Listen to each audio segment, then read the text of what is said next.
Hello everyone and welcome to management study અને આજે આપણો લેક્ચર 3 છે યુજીસી નેટ મેનેજમેન્ટ જૂન 2025 અને પાછલા લેક્ચરમાં પહેલા લેક્ચરમાં આપણે સિલેબસ ડિસ્કશન કર્યું એના પછીનો જે બીજો લેક્ચર હતો એમાં આપણે યુનિટ 1 સ્ટાર્ટ કર્યું હતું અને એમાં મેનેજમેન્ટ શું છે એનું ફંક્શન એટલે કે મેનેજમેન્ટ શું છે એનું મીનિંગ પ્રોસેસ અને એ બધી વસ્તુ જોઈ હતી આપણે થિયરીઝ જોઈ હતી મેનેજમેન્ટ અને હવે આ લેક્ચરમાં આપણે જોશું ફંક્શન્સ ઓફ મેનેજમેન્ટ બરોબર તો મેનેજમેન્ટના ફંક્શન્સ ક્યાં કહેવાય આપણે પહેલા લેક્ચરમાં પણ જોયું હતું પણ આ લેક્ચરમાં આપણે ઇન ડિટેલ જોશું જો તમે લોકો વાંચતા ન હોય અથવા તો તમારી પાસે કોઈ એવું રિસોર્સ ન હોય બુક ન હોય તો તમે આ લેક્ચરની જે પીપીટી છે એનો સ્ક્રીનશોટ પણ લઈ શકો અને તમે મને મેસેજ કરશો અથવા કોમેન્ટ કરશો તો હું તમને પીપીટી પણ શેર કરી આપીશ બરોબર તો ફંક્શન્સ ઓફ મેનેજમેન્ટ મેઇનલી 5 છે બરોબર પહેલું છે પ્લાનિંગ બીજું છે ઓર્ગેનાઇઝિંગ ત્રીજું છે સ્ટાફિંગ ચોથું છે કોઓર્ડિનેટિંગ અને પાંચમું છે કંટ્રોલિંગ બરોબર આ 5 જે છે મેઇન ફંક્શન્સ છે મેનેજમેન્ટના ઘણા બધા ઓથર્સ જુદા જુદા ફંક્શન્સ આપેલા છે પણ મેઇન 5 અને જનરલ ફંક્શન્સ જે છે એ આ છે planning organising staffing coordinating and controlling બરોબર તો આ પાંચેય જે છે આ fundamental principles that help in achieving organizational goals effectively and efficiently. These functions were initially outlined by Henry Fayol, a pioneer in management theory. Here is a brief overview of each function. Okay, તો આ પાંચેય જે છે એ general functions છે અને henry ફેયોલે જે આપણને administrative મેનેજમેન્ટના ફંક્શન્સ આપેલા હતા એમાંના 5 ફંક્શન્સ છે અને હવે આપણે બ્રીફમાં જોશું બરોબર તો પહેલું છે પ્લાનિંગ તો પ્લાનિંગની ડેફિનેશન શું છે Planning is the process of setting objectives and determining the best course of action to achieve them. બરોબર પ્લાનિંગ એ છે ઓબ્જેક્ટિવ સેટ કરવાની અને તેમને અચીવ કરવાની એક પ્રોસેસ છે બરોબર એનું ઇમ્પોર્ટન્સ શું છે It provides direction, reduce uncertainty and helps in the efficient allocation of resources. બરોબર પ્લાનિંગ થી શું થાય કે આપણને એક ડાયરેક્શન પ્રોવાઈડ કરે આપણે રિસોર્સિસને સારી રીતે અલોકેટ કરી શકીએ અને કે આપણને અનસર્ટેનિટી એટલે કે આપણને કોઈ વસ્તુની ખબર ન હોય અથવા તો આપણે અનસર્ટેન હોય કે આ વસ્તુ કરશું તો શું થશે તો એ અનસર્ટેનિટી રિડ્યુસ કરે છે ઘટાડે છે એટલે કે આપણે કોઈ પણ વસ્તુ જે છે એ પ્લાનિંગ સાથે કોઈ પણ વસ્તુ સારી રીતે પાર પાડી શકીએ બરોબર આપણે અનસર્ટેન ન રહીએ કે આ વસ્તુ થશે કે નહીં થાય બરોબર હવે કી એક્ટિવિટીઝ શું છે પ્લાનિંગની તો setting goals forecasting future condition એટલે કે તમારે ગોલ સેટ કરવાના હોય પછી ફ્યુચરની કન્ડિશન્સ જોવાની હોય આઈડેન્ટિફાઈંગ રિસોર્સિસ આપણી પાસે કયા કયા રિસોર્સિસ છે એ જોવાનું હોય અને ફોર્મ્યુલેટિંગ સ્ટ્રેટેજીસ અને એ રિસોર્સ ઉપરથી આપણે સ્ટ્રેટેજીસ ફોર્મ્યુલેટ કરવાની હોય કે હા ભાઈ આપણી પાસે આ રિસોર્સિસ છે તો આવી આપણે સ્ટ્રેટેજી બનાવીએ તો હું તમને એક એક્ઝામ્પલથી પ્લાનિંગ સમજાવું બરોબર તમે છો કોઈ પણ કોમ્પિટિટિવ એક્ઝામની તૈયારી કરવાનું વિચારો બરોબર તમે એના માટે પ્લાન શું કરો કે ભાઈ મારે કઈ કોમ્પિટિટિવ એક્ઝામ આપવી છે સપોઝ મારે XYZ કોમ્પિટિટિવ એક્ઝામ આપવી છે બરોબર તો હવે પ્લાનિંગ તમે કેવું કરો કે XYZ કોમ્પિટિટિવ એક્ઝામ છે એ કયા મહિનામાં આવે છે એના ફોર્મ ક્યારે ભરાય છે બરોબર એ પહેલું સ્ટેપ થયું બરોબર તમે એન્વાયરમેન્ટ સ્કેન કરો કે આ એક્ઝામ છે કયા મહિનામાં લેવાય છે અને એના ફોર્મ ક્યારે ભરાય છે બરોબર એન્વાયરમેન્ટ તમે સ્કેન કરી લીધું બીજું છે હવે તમે શું પ્લાન કરો કે હવે ભાઈ આ એક્ઝામનો સિલેબસ શું છે બરોબર કઈ કઈ બુક્સ આના માટે વચાય યુટ્યુબ વિડીયો તમે જુઓ એટલે તમે હવે બધું મટીરિયલ ભેગું કરશો પહેલા તમે એક્ઝામ નક્કી કરવાનું ડિસાઈડ કર્યું એક્ઝામ આપવાનું પછી તમે જોયું કે કયા કયા ટાઈમમાં એક્ઝામ લેવાય છે પછી તમે સિલેબસ જૂના પેપર પછી બુક્સ છે પછી યુટ્યુબ વિડીયો છે એ જોવાનું સ્ટાર્ટ કર્યું ને તમે હવે તમારી પ્રિપેરેશન સ્ટાર્ટ કરી દીધી પછી તમે એક્ઝામ નજીક આવે એટલે રિવિઝન માટે પ્લાન બનાવો તો એ બધું પ્લાનિંગ છે એટલે કે પ્લાનિંગ જે છે એ સિસ્ટમેટિક પ્રોસેસ છે તમે સ્ટેપ બાય સ્ટેપ પ્લાન બનાવતા જાઓ અને અકોર્ડિંગ ટુ સિચ્યુએશન તમે પ્લાન બનાવો કે એક્ઝામ નજીક હોય તો તમે વાંચવાનો ટાઈમ જે છે એ વધારી નાખો અને એક્ઝામને આજુ વાર હોય બરોબર તો તમે એ પ્રમાણે તમારી પ્રિપરેશન કરી શકો તો આ હતું મેનેજમેન્ટનું પહેલું ફંક્શન જે છે પ્લાનિંગ બરોબર હવે છે ઓર્ગેનાઇઝિંગ પહેલા આપણે ડેફિનેશન જોઈ લઈએ Organizing involves arranging resources and tasks in a structured way to implement the plans effectively. બરોબર ઓર્ગેનાઇઝિંગ નો મતલબ શું થાય છે કે જે રિસોર્સિસ તમારી પાસે છે એને એનું તમારે અરેન્જમેન્ટ કરવાનું અને ટાસ્ક જે છે એને સ્ટ્રક્ચરલ વેમાં ફોર્મ કરવાના બરોબર Importance is it establishes the internal structure of the organization by defining roles, responsibility and authority. બરોબર કે જે ઓર્ગેનાઇઝિંગ થી તમે શું કરી શકો તો તમારા ઓર્ગેનાઇઝેશનનું ઇન્ટરનલ સ્ટ્રક્ચર જે છે બિલ્ડ કરી શકો એટલે કે સપોઝ મેનેજરનો રોલ છે તો એ કોને આપવો સુપરિન્ટેન્ડન્ટનો રોલ છે તો એ કોને આપવો પછી આપણે કહીએ ને કે ટીમ લીડ છે, બરોબર, તો એનો રોલ કોને આપો, પ્રોજેક્ટ મેનેજરનો રોલ કોને આપો, તો રિસ્પોન્સિબિલિટી અને રોલ ડિવાઈડ થઈ જાય અને ઓથોરિટી અને રિસ્પોન્સિબિલિટીનું સરખું રીતે ડિવિઝન થઈ જાય ઓર્ગેનાઇઝિંગની. કી એક્ટિવિટીઝ કહી છે કે ડિઝાઇનિંગ ઓર્ગેનાઇઝેશનલ સ્ટ્રક્ચર, તમે ઓર્ગેનાઇઝેશનનું સ્ટ્રક્ચર આખું તૈયાર કરો કે ભાઈ પહેલા ડાયરેક્ટર આવશે, એના નીચે 3 મેનેજર હશે, ફાઇનાન્સનો એક મેનેજર, માર્કેટિંગનો એક મેનેજર ને એચઆર મેનેજર. ફાઇનાન્સ મેનેજરની નીચે 3 જુનિયર મેનેજર આવશે, માર્કેટિંગ મેનેજરની નીચે 2 જુનિયર મેનેજર આવશે અને એચઆરની નીચે 1 જુનિયર મેનેજર આવશે. તો આ તમે ઓર્ગેનાઇઝેશનનું આખું સ્ટ્રક્ચર બનાવો, હાયરાર્કી બનાવો, બરોબર. અલોકેટિંગ રિસોર્સિસ, પછી તમે મની આપો ફાઇનાન્સ વાળાને, તમે એમ કહો કે ભાઈ આપણું આટલું બજેટ છે તો એ પ્રમાણે પૈસા વાપરવાના છે. માર્કેટિંગ વાળાને તમે સમ અમાઉન્ટ ઓફ મની આપો કે ભાઈ તમારે આટલો ખર્ચો માર્કેટિંગમાં કરવાનો છે. એચઆર વાળાને તમે એમ કહો કે ભાઈ આપણે આટલા લોકોની જરૂર છે તો તમારે આટલા લોકોને હાયર કરવાના છે. તો તમે રિસોર્સિસ અલોકેટ કરી શકો અને ટાસ્ક પણ અસાઇન કરી શકો અને એસ્ટાબ્લિશિંગ કોઓર્ડિનેશન મિકેનિઝમ, અને જુદા જુદા ડિપાર્ટમેન્ટ વચ્ચે, એટલે કે ફાઇનાન્સ ડિપાર્ટમેન્ટ, માર્કેટિંગ ડિપાર્ટમેન્ટ અને એચઆર ડિપાર્ટમેન્ટ વચ્ચે કોઓર્ડિનેશન પણ તમે કરી શકો. તો આ હતું બધું ઓર્ગેનાઇઝિંગનું, બરાબર. તો અહીં એક પિક્ચર જે છે એ દેખાડે છે કે ઓર્ગેનાઇઝિંગમાં તમે ટાસ્ક, રિસ્પોન્સિબિલિટીઝ અને ઓથોરિટીઝ જે છે એનું ડિસેન્ટ્રલાઇઝેશન કરો છો, એટલે કે એકબીજાને અસાઇન કરો છો. પછી ત્રીજું ફંક્શન છે સ્ટાફિંગ. હવે આપણે એની ડેફિનેશન જોઈએ. Staffing is the process of recruiting, selecting, training and developing the right people for the right job, બરાબર. સ્ટાફિંગ શું છે, તો એક પ્રોસેસ છે કે જેમાં રિક્રુટમેન્ટ કરવાનું, એટલે કે કંપની જે છે એ રિક્રુટમેન્ટ ડ્રાઈવ બહાર પાડે કે અમારે એક્સ નંબર ઓફ લોકોની અમારી કંપનીમાં જરૂર છે તો તે લોકો અપ્લાય કરી શકે. પછી જ્યારે એ લોકો અપ્લાય કરે ત્યારે એમના રિઝ્યુમે જે લોકો મોકલે, જોબ સિકર્સ હોય, એચઆર જે છે એ રિઝ્યુમે ચેક કરે, બરોબર, શોર્ટ લિસ્ટ કરે એમાંથી કયા કયા રિઝ્યુમે સારા છે. પછી જે શોર્ટ લિસ્ટેડ રિઝ્યુમે હોય એમાંથી એચઆર જે છે એ કોન્ટેક્ટ ડિટેલ્સ ઉપરથી કન્સર્ટ વ્યક્તિને બોલાવે કે તમે ઇન્ટરવ્યુ આપવા આવી જાઓ, બરોબર. પછી એ માણસ જ્યારે ઇન્ટરવ્યુ આપવા આવે ત્યારે બધા એના ડોક્યુમેન્ટ સાથે લઈ આવે, એટલે એચઆર ક્રોસ ચેક કરી લે કે રિઝ્યુમેમાં જે લખેલું છે એ ડોક્યુમેન્ટ છે આ વ્યક્તિ પાસે કે નહીં. એ ક્રોસ ચેક થઈ ગયા પછી શું થાય, તો કે એનું ઇન્ટરવ્યુ લે. ઇન્ટરવ્યુ પૂરું થઈ ગયા પછી રેફરન્સ ચેક કરે કે ભાઈ તમે કોઈનો રેફરન્સ આપ્યો હોય તો એ લોકોને પણ પૂછે. સપોઝ કે તમારી જે પાસ્ટ કંપની હતી જેમાં તમે કામ કરતા હોય અહીંયાથી કોઈ મેનેજરનો તમે રેફરન્સ આપ્યો હોય તો એ મેનેજરને પણ પૂછે કે આ વ્યક્તિ કામ કરે કેવો છે. મેડિકલ ચેકઅપ પણ કરે, બરોબર. પછી તમારી જે છે પર્સનલ ડિટેલ્સ પણ માંગે કે મેરિડ છો કે સિંગલ છો. પછી લોકેશનની ડિટેલ માંગે કે ક્યાંથી આવો છો, આ સિટીમાં તમારે રિલોકેટ થવું છે તો તમારે એના માટે ઓકે છો કે નહીં. તો એ બધું પતી જાય પછી, ઇન્ટરવ્યુ પતી જાય પછી એ અઠવાડિયા પછી જો તમે સિલેક્ટ થયા હો તો તમને મેલ કરે કે you are shortlisted or you are selected for this role, okay. અને પછી તમે સિલેક્ટ થઈ જાઓ એટલે એ તમને ટ્રેનિંગ આપે, બરોબર. અને ટ્રેનિંગ પછી તમને તમારો ડાયરેક્ટ જોબ ચાલુ થઈ જાય, બરોબર. અને એનાથી શું થાય કે right people for the right job, એટલે કે જે જોબ માટે જે વ્યક્તિની જરૂર છે એ વ્યક્તિ ત્યાં પહોંચ્યું છે. એટલે સ્ટાફિંગ જે છે એ આખી પ્રોસેસ છે અને મેઇનલી એચઆર ડિપાર્ટમેન્ટ જ આ પ્રોસેસ કરે છે.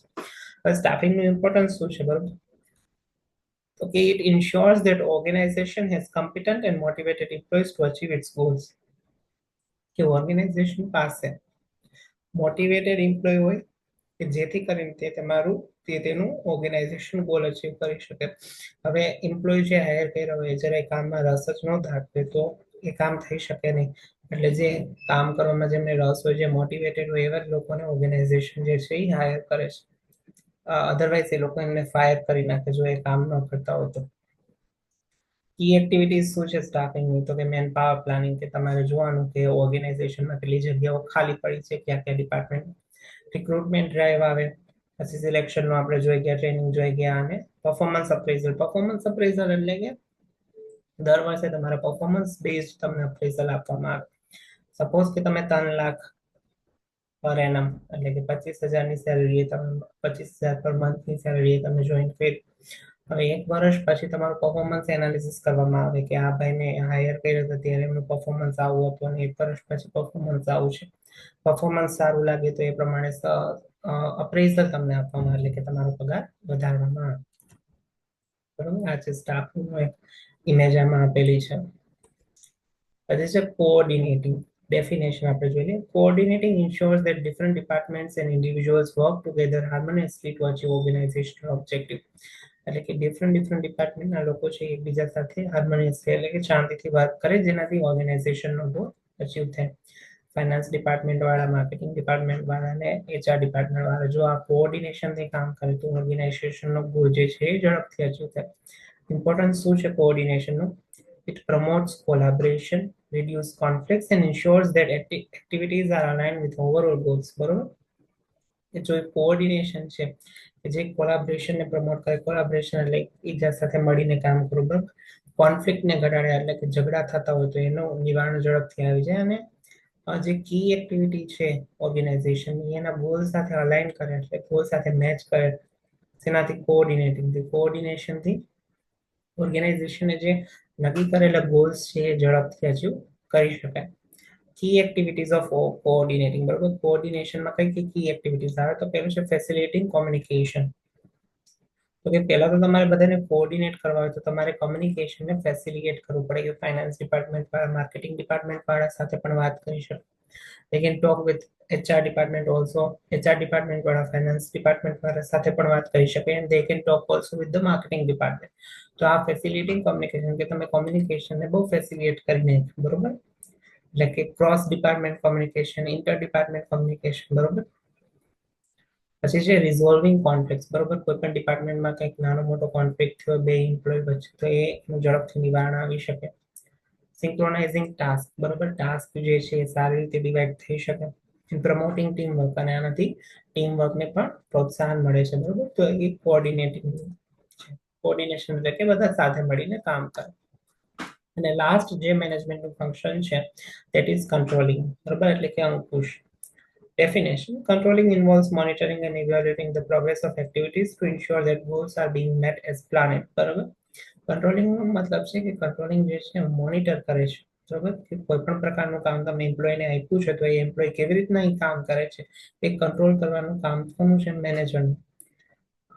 મોનિટર કરે છે અને ઇવેલ્યુએટ કરે છે. ઇવેલ્યુએટ કરે છે એટલે કે ચકાસે છે, બરોબર? એમ્પ્લોયને પહેલા શીખવાડવામાં આવેલું હોય કે આ કામ આવી રીતના કરવાનું, પછી એ કેવી રીતના એ કામ કરે છે એનું ચકાસણી, બરોબર? એનું પ્રોગ્રેસ જે છે એ મેનેજર કરે છે, એને કહેવાય કંટ્રોલિંગ, બરોબર? Involves monitoring and evaluating the progress of activities to ensure that goals are being met as planned. બરોબર? જે પ્રમાણે આપણે પ્લાન કર્યું એ પ્રમાણે એના પાસેથી કામ લઈ શકાય છે કે નહીં, આ વ્યક્તિ કામ કરે છે કે નહીં, બરોબર? ટાર્ગેટ હોય જનરલી MBA માર્કેટિંગ પછી તમને સેલ્સની જોબ મળે, બરોબર? તો એમાં ટાર્ગેટ બેઝડ જોબ હોય કે તમારે at the end of the month certain amount of clients તમારે ગોતવાના અથવા સર્ટેન અમાઉન્ટ ઓફ સેલ્સ તમારે કરવાના. તો એ ટ્રેનિંગ પીરિયડમાં તો તમારા પાસે એવું કંઈ કરાવે નહીં, તમને એવું કંઈ ટાર્ગેટ ના આપે 3 થી 6 મહિના કે તમારે આટલા ક્લાયન્ટ લઈ આવવાના. જેવો તમારો ટ્રેનિંગ પીરિયડ કમ્પ્લીટ થાય એટલે તમને કહેવામાં આવે કે તમારે હવે મિનિમમ આટલા લોકો તો લાવવા જ પડશે, બરોબર? નકર તમને સેલેરી નહીં મળે અથવા તો સેલેરી બહુ ઓછી મળે અથવા તો તમને જોબમાંથી પણ કાઢી નાખવામાં આવે, બરોબર? તો એ જે છે એ જે પ્રોસેસ છે એ આપણે કરીએ ત્યારે જે મેનેજર છે એ ચેક કરે કે આપણું પરફોર્મન્સ કેવું છે, બરોબર? આપણને ટ્રેનિંગ આપી ત્યારે આપણા માટે કોઈ પણ પ્રકારનું પ્રેશર ન હોય, પણ એકવાર જ્યારે આપણે એકચ્યુઅલમાં જોબ ચાલુ કરી અને તમે કોર્પોરેટ જોબમાં જાઓ એટલે કોર્પોરેટ જોબમાં બહુ જ પ્રેશર હોય. It's very pressure full job કે જેમાં તમને તમારા માટે બહુ ઓછો ટાઈમ મળે, કારણ કે તમારે 7 થી 8 કલાક જેવો ટાઈમ ઓફિસમાં આપવો જ પડે, બરોબર? No matter what which department you are in, બરોબર? તમને એમ હોય કે માર્કેટિંગમાં જશો તો સેલ્સ કરાવશે તો એચઆરમાં પણ શાંતિ નથી, કારણ કે એચઆરમાં જશો તો પણ તમારે 8 કલાક તો આપવી જ પડશે, બરોબર? તમે ફાઇનાન્સ ડિપાર્ટમેન્ટમાં જશો તો ત્યાં પણ 8 કલાક તો તમારે આપવી જ પડશે, બરોબર? અને એ પણ ડેસ્ક ઉપર એટલે કે લેપટોપ સામે બેસીને. ઇટ્સ વેરી હેક્ટિક, બરોબર? એટલે તમે નેટની પ્રિપેરેશન કરો છો તો એટલું સારું છે. You can go for the academic Rolls, અને એકેડેમિક રોલ જે છે એ થોડાક સ્ટ્રેસફુલ ન હોય, બરોબર? જે ટીચિંગ જોબ છે એટલી સ્ટ્રેસફુલ ન હોય. આ રિસર્ચનો પાર્ટ જે છે એ થોડોક સ્ટ્રેસફુલ હોય, કારણ કે તમારે એમાં રિસર્ચ પેપર વાંચવા પડે અને રિસર્ચ પબ્લિશ તમારે કરવું પડે એ બધું. ટીચિંગનો પાર્ટ જે છે એ એટલો સ્ટ્રેસફુલ ન હોય, ક્લાસરૂમ ટીચિંગ, બરોબર? અને એટલે એકેડેમિક્સમાં થોડું સ્ટ્રેસ ઓછો હોય કમ્પેર ટુ કોર્પોરેટ, પણ અધર સાઈડ એકેડેમિકમાં સેલેરી પણ ઓછી હોય કમ્પેર ટુ કોર્પોરેટ, કારણ કે એમબીએ પછી તમે કોર્પોરેટમાં જાઓ તો બહુ સારી સેલેરી મળે, અને એમબીએ પછી તમે એકેડેમિક્સમાં જાઓ તો એટલી કોર્પોરેટ જેટલી સેલેરી ન મળે, બરોબર. અને જોબ્સ પણ લિમિટેડ હોય એકેડેમિક્સમાં, બરોબર. યુનિવર્સિટી બહુ લિમિટેડ હોય, પણ કંપની જે છે કંપની વધારે હોય, એટલે તમારે જોબના ચાન્સીસ કોર્પોરેટમાં વધારે હોય. એકેડેમિક્સમાં જોબના ચાન્સીસ હોય, but they are limited. Okay? તો પાછા આપણે આવી જઈએ કંટ્રોલિંગ ઉપર. કંટ્રોલિંગનું ઇમ્પોર્ટન્સ શું છે? It helps in identifying deviations from the plan. Deviations એટલે ખામીઓ. આપણા પ્લાન જે બનાવ્યો હતો, બરોબર, એમાં શું શું ખામી રહી ગઈ, બરોબર, એ પ્રમાણેનું કામ કેમ ન થયું, એના કારણો જોવામાં આવે છે. એનાલાઇઝિંગ ધ કોઝિસ, કારણોને એનાલાઇઝ કરવામાં આવે છે, અને ટેકિંગ કરેક્ટિવ એક્શન્સ, એટલે કે એને સુધારવાનો પ્રયત્ન કરવામાં આવે છે. કી એક્ટિવિટીઝ કઈ કઈ છે controlling? Setting performance standards.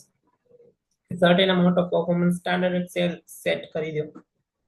Fares એક્ઝિક્યુટિવની મારી પાસે હું જોબ કરતો, ઇટ્સ વર્ક ફ્રોમ હોમ, અને બેંગ્લોર બેઝડ કંપની હતી. તો ટ્રેનિંગ પીરિયડમાં તો એવું કંઈ ન હોય, પણ જ્યારે એકચ્યુઅલ તમે જોબ ચાલુ કરો ત્યારે તમારું પરફોર્મન્સ સ્ટાન્ડર્ડ નક્કી કરી નાખીએ કે મારે સપોઝ 15 થી 20 client at the end of the month લઈ આવવાના છે. મારું પરફોર્મન્સ સ્ટાન્ડર્ડ થયું કે 15 થી 20 ક્લાયન્ટ જો હું મહિને ન લઈ આવું ને તો એ ડાઉન થઈ જાય. એ ડાઉન થઈ જાય કે આ જે એમ્પ્લોય છે એ પરફોર્મ નથી કરતો સારું, બરોબર. અને 15-20 કરતા હું વધારે ક્લાયન્ટ લઈ આવું તો પરફોર્મન્સ સ્ટાન્ડર્ડ અપ થઈ જાય, કે આ જે પરફોર્મન્સ સ્ટાન્ડર્ડ કરતા પણ વધારે સારું કામ કરે છે. બીજું છે મેજરિંગ એકચ્યુઅલ પરફોર્મન્સ, બરોબર. પરફોર્મન્સ સ્ટાન્ડર્ડ સેટ કર્યા, 15 થી 20 કસ્ટમર્સ લઈ આવવાના, જો એટલા નથી લઈ આવતો તો લો પરફોર્મન્સ, જો એટલા લઈ આવે છે તો ઓકે પરફોર્મન્સ, એમ ઓકે જેટલું કીધું હતું એટલું કે ઓકે પરફોર્મન્સ, અને એના કરતા વધારે આવી જાય તો વધારે સારું performance. Comparing results with standards and implementing corrective actions, કે હવે ભાઈ આને જેટલા કીધા હતા એટલે લોકો આનાથી ના આવ્યા, તો શું આને ટ્રેનિંગની કમી છે, બરોબર, આના પાસે કોમ્યુનિકેશન સ્કિલ્સ છે કે નહીં, અને કન્વિન્સ કરતા આવડે છે કે નહીં, પિચ કરતા આવડે છે કે નહીં, બરોબર. તો એ પ્રમાણે ફીડબેક લઈએ તમારો, ને પછી તમે ટ્રેનિંગ આપે, તમારી માથે એક મેનેજર હોય, ને જો પરફોર્મન્સ કરતા તમે વધારે સારું કરો તો તમને બોનસ આપવામાં આવે, ઇન્સેન્ટિવ આપવામાં આવે, બરોબર. સર્ટેન અમાઉન્ટ ઓફ સેલ્સના કમિશન તમને આપવામાં આવે. સેલ્સની જોબમાં કમિશન બહુ જાજુ હોય, તમે સક્સેસફુલ સેલ્સ કરો તો તમને કમિશન એ પ્રમાણે મળે, બરોબર. હા, તો કંટ્રોલિંગ. ઓકે, તો અહીંયા આપણે આ લેક્ચરને એન્ડ કરીએ છીએ. મેનેજમેન્ટના ટોટલ 5 ફંક્શન્સ હોય એ આપણે આ લેક્ચરમાં જોયા. Planning, organising, staffing, coordinating and controlling, બરોબર. આ યાદ રાખવાના, બરોબર. આ 5 જનરલ ફંક્શન્સ છે, અને બધા જ જે છે એ સેમ રહેશે. ઓકે, આના પછીના લેક્ચરમાં આપણે જોશું કોમ્યુનિકેશન વિશે. ઓકે.